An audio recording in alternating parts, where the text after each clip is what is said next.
Olá, meu nome é Marlon Martins, esse é o canal Vanitas, seja muito bem-vindo. Hoje iremos falar sobre os motivos ou porquê o Brasil não é uma superpotência. Isso logo após a vinheta.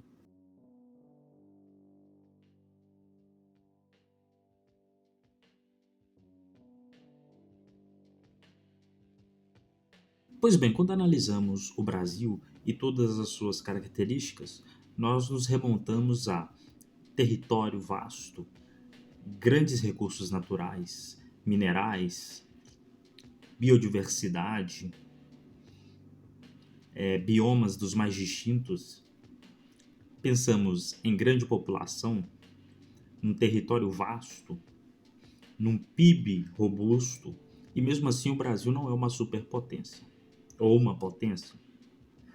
Tendo isso em mente, pensamos, bom, há algo errado então no arranjo desse país, porque ele tem tudo para ser um grande país.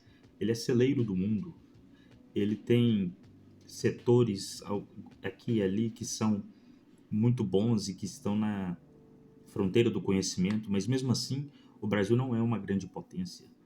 Por que isso ocorre? Bom, então nós iremos nos remontar exatamente à crise de liderança. O Brasil sempre passou por crises de liderança, desde a sua fundação enquanto país em 1822.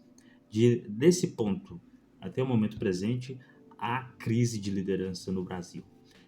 E falta uma coisa muito clara: um projeto de nação.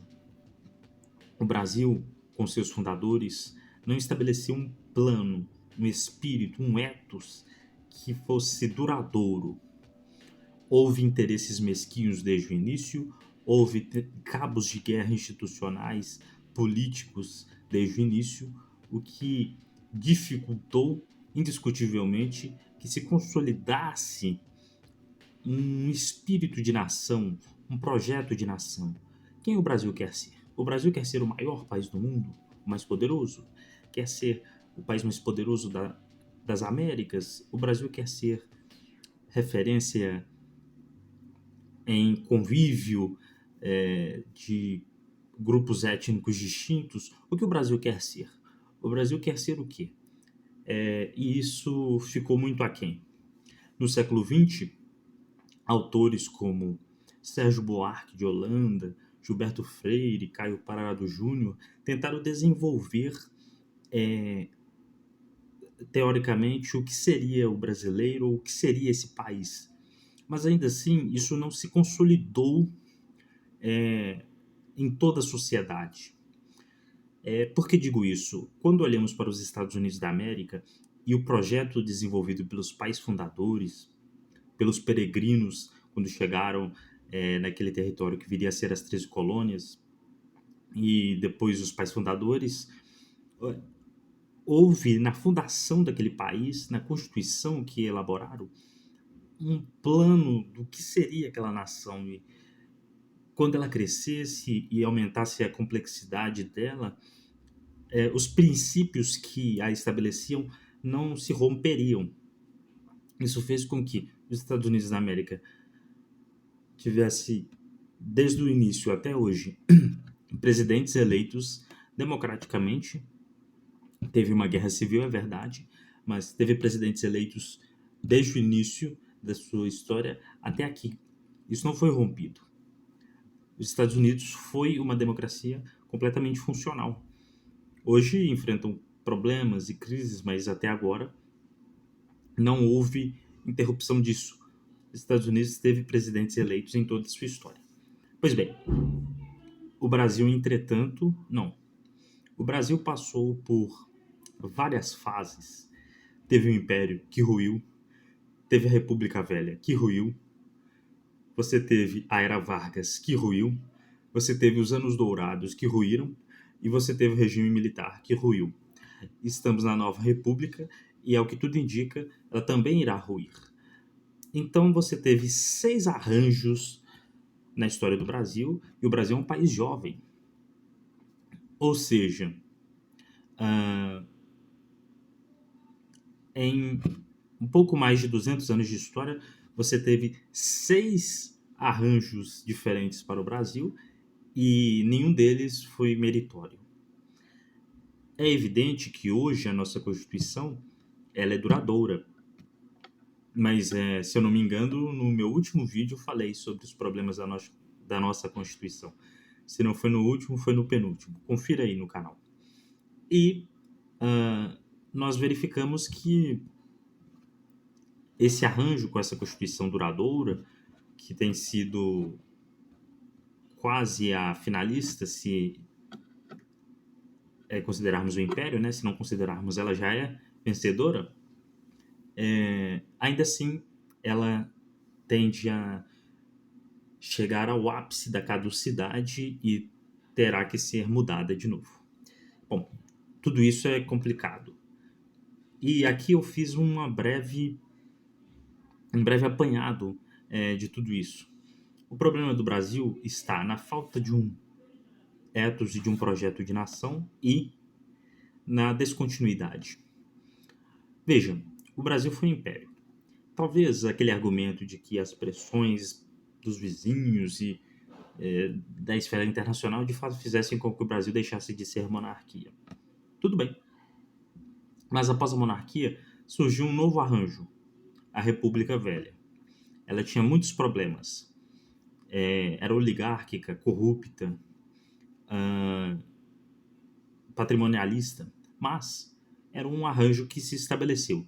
E romperam com ele rapidamente de novo. E foram rompendo. Então, isso gera desgaste e falta de identificação do povo com a elite que está sempre batendo cabeça e é incapaz de estabelecer um projeto sólido, duradouro, que vai avançando e que as pessoas vão percebendo e que tem um discurso que ecoa nas mentes das pessoas. Dito isso, eu peguei aqui então, só para que constatemos isso. O Brasil teve a Constituição de 1824,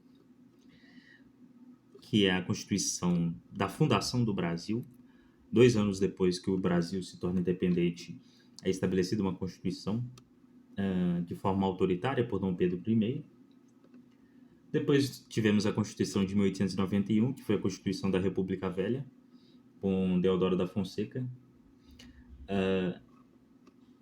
Novamente uma Constituição estabelecida de forma autoritária.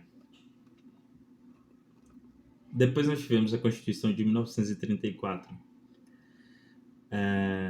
que também foi autoritária e foi estabelecida por Getúlio Vargas. Depois nós tivemos a Constituição de 1937. E, bom, essa também foi autoritária. Depois tivemos a Constituição de 1946. E, bom, essa já era de um outro momento histórico, houve uma abertura maior do país. E essa foi mediante consenso e deliberações, né? Depois nós tivemos a Constituição de 1967, que foi a Constituição do regime militar.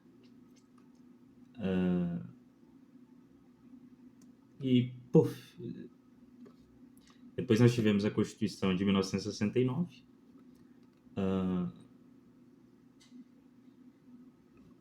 também no regime militar, e por fim tivemos a Constituição de 1988, que é a que vigora. Ou seja, contando todas aqui, tivemos 8 constituições. Mas não paramos por aqui. Vamos mostrar a crise institucional do Brasil e de liderança, também com as moedas. O Brasil teve o real português até 1833. Ou seja, desde que o Brasil foi colônia até um tempo depois da sua independência, ele manteve o real português. Depois veio o real brasileiro, que durou até 1942. Depois nós tivemos o cruzeiro, que durou de 42 a 64. Depois tivemos um novo cruzeiro, que durou de 64 a 67. Tivemos o cruzeiro novo, que durou de 67 a 70. tivemos outro cruzeiro que durou de 70 a 1984, tivemos um outro cruzeiro que durou de 84 a 86, tivemos o cruzado que durou de 86 a 89, tivemos o cruzado novo que durou de 89 a 90. Ah, alguns devem conhecer, não é? Tivemos o cruzeiro que foi de 90 a 93, cruzeiro real de 93 a 94, e por fim tivemos o real, que conseguiu se estabelecer. Então, o real e a Constituição atual conseguiram se manter por mais tempo, mas ambos estão sob júdice, vamos colocar assim. Pois bem, quando nós olhamos para tudo isso, vemos que a falta de coesão, de compromisso com o futuro, tornou o Brasil um país que patinou. Você tem instituições que são criadas. Ao longo do tempo, elas vão maturando e se desenvolvendo e se solidificando. Então, elas vão chegando num ponto em que podem ser muito boas e podem garantir que quem você é não importa, importa o que a instituição é, o que a lei diz. Pois bem, quando eu estava quase chegando nesse ponto, então o Brasil sofre um golpe de Estado e tudo vai abaixo e começa tudo de novo. E aí vai, avança um pouco mais, outro golpe, assim vai, assim vai, assim vai. Pense nisso como fases de jogo. A pessoa está avançando. Quando ela está quase terminando, a luz acaba, ou a internet, não sei. E aí todo o progresso que ela conseguiu naquele jogo foi zerado. Eu nem sei se é assim que funciona, porque eu nunca fui dos jogos, mas a ideia é essa. Então, está avançando, passando de nível, passando de fases, mas vem um revés e começa tudo de novo. Então, creio eu que o problema maior para que o Brasil não tenha se tornado uma grande potência foram as descontinuidades. E, somado a isso, mas um fator secundário, porque sem isso eu acho muito difícil o Brasil se tornar uma grande potência, vem a perda de oportunidades. O Brasil perdeu oportunidades no Império quando a figura de Barão de Mauá, que era uma figura que pensava além, que estava além do tempo, do seu momento histórico, foi minada por Dom Pedro II e por aqueles que estavam em torno de Dom Pedro II e tinham medo de perder espaço devido às inovações trazidas por Mauá.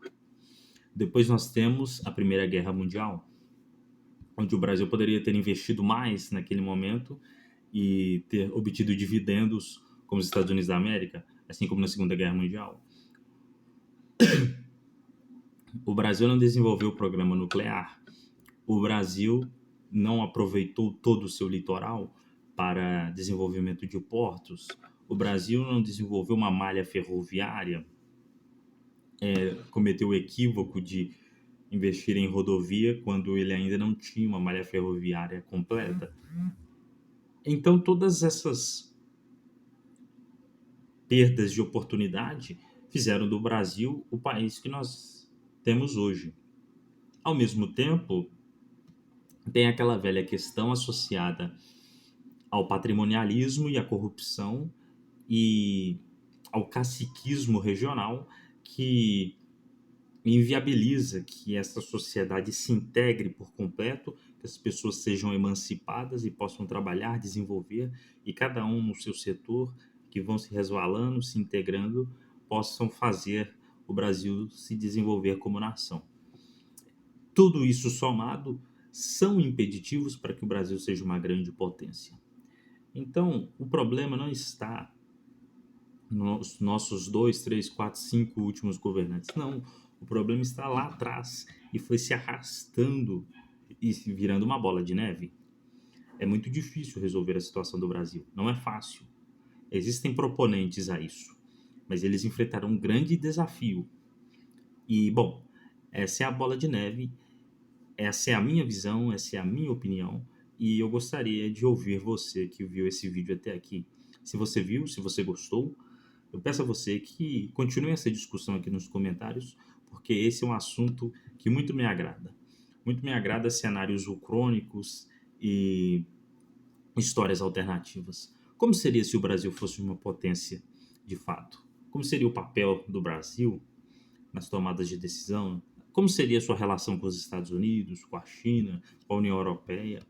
Enfim, são discussões, são perspectivas que hoje parecem um sonho distante, mas quem sabe daqui a alguns anos não olhemos para o nosso país e sintamos o orgulho do que ele se tornou. E creio eu que isso começa com discussão franca, aberta e ampla. Pensemos nisso e pensemos nas oportunidades que surgem agora. Não percamos essas oportunidades e lutemos para que esse país possa atender ao potencial que ele tem dentro de si. Muito obrigado e até o próximo vídeo.